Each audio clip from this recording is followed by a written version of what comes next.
गीता टापड़िया प्रभात के स्कूल से कक्षा 9वीं संचयन का एक नया पाठ लेकर आज आपके सामने उपस्थित हूँ। छात्रों, इस पाठ का नाम है हामिद खां और यह एक संस्मरण है जिसे S.K. पोटेकार्ट ने लिखा है। एक दिन की घटना है जब लेखक अपने घर में बैठे हुए समाचार पत्र पढ़ रहे थे और इस समाचार पत्र को पढ़ते समय वे पाकिस्तान के तक्षशिला में आगजनी की हुई एक खबर को पढ़ते हैं और उन्हें 2 साल पुरानी एक घटना याद आ जाती है। 2 साल पहले लेखक तक्षशिला किसी कारणवश गए हुए थे। लेखक को पुराने खंडहरों के बारे में जांच पड़ताल करने में विशेष रुचि थी और इसी कार्य से वे तक्षशिला गए हुए थे। दोपहर का समय हो गया था। धूप से परेशान लेखक भूख से बेचैन हो रहे थे और ऐसे में भूख से बेचैनी में वे खाने की तलाश में शहर की तरफ निकल रहे थे। तभी उन्हें सौंधी सौंधी रोटियों के सेकने की खुशबू आती है और वे इस खुशबू की तरफ खींचे चले जाते हैं। जब इस खुशबू की तरफ वे जाते हैं तो जिस होटल से यह खुशबू आ रही होती है वहां पर पहुंचने के बाद वे वहां का जो दृश्य देखते हैं कि एक अधेड़ उम्र का पठान एक सिगड़ी के पास खड़ा होकर रोटियां सेक रहा है और एक वृद्ध व्यक्ति एक मचिए पर या खटिया पर बैठा हुआ है। एक छोटा सा बच्चा वहां पर काम कर रहा है। यह दृश्य वे देखते हैं और उस होटल में प्रवेश करते हैं। वह जो बूढ़ा पठान है, अधेड़ उम्र का जो पठान है, वो उन्हें घूरकर बड़ी ही अजीब नजरों से देख रहा होता है। लेखक पहले तो समझ नहीं पाते कि उसके इस तरह से घूरकर देखने का कारण क्या है।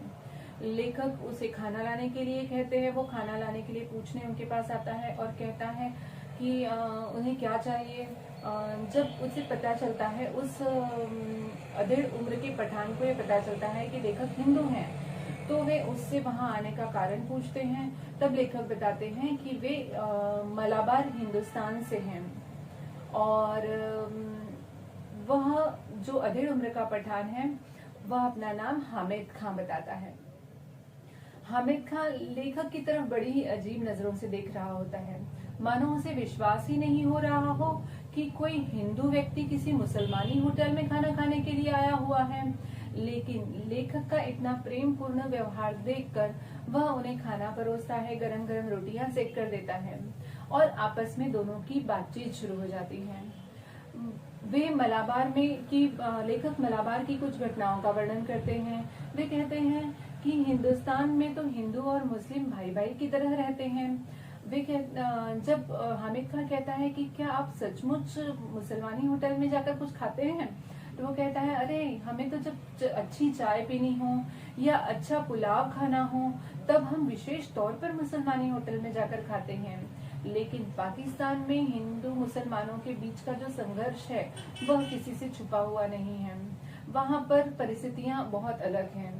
हिंदू लोग मुसलमानों से कोई संबंध नहीं रखते, उसी प्रकार मुसलमान भी हिंदुओं से संबंध रखना नहीं चाहते और वहां पर लड़ाई झगड़े यह एक बहुत आम बात है।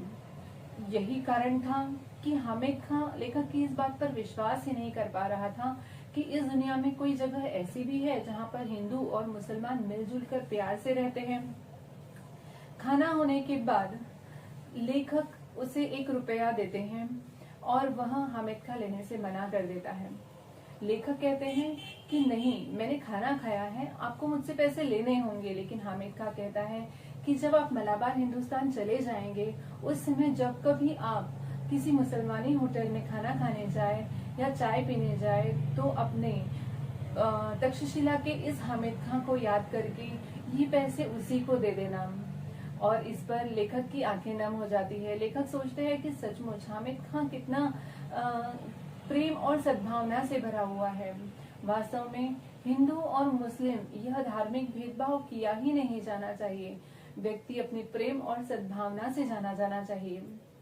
और जब लेखक समाचार पत्र में तक्षशिला में हुई आगजनी की खबर को पढ़ते हैं तो लेखक के मन से एक ही बात निकलती है कि हे मेरे ईश्वर, हे मेरे प्रभु, तुम हामिद खां की होटल को इस आगजनी से सही सलामत रखना।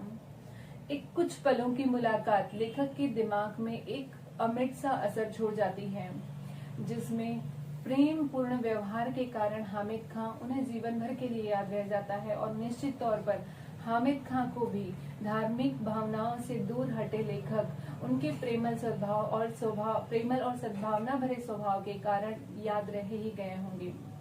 छात्रों, हमें इस पाठ से यही संदेश मिलता है कि इस दुनिया में प्रेम और सद्भावना, अपनापन ही सबसे ऊपर होना चाहिए। धर्म के नाम पर किसी प्रकार का कोई भेदभाव नहीं किया जाना चाहिए।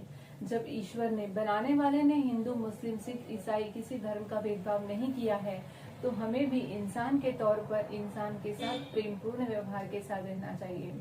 छात्रों, इस पाठ को यहीं समाप्त करते हैं।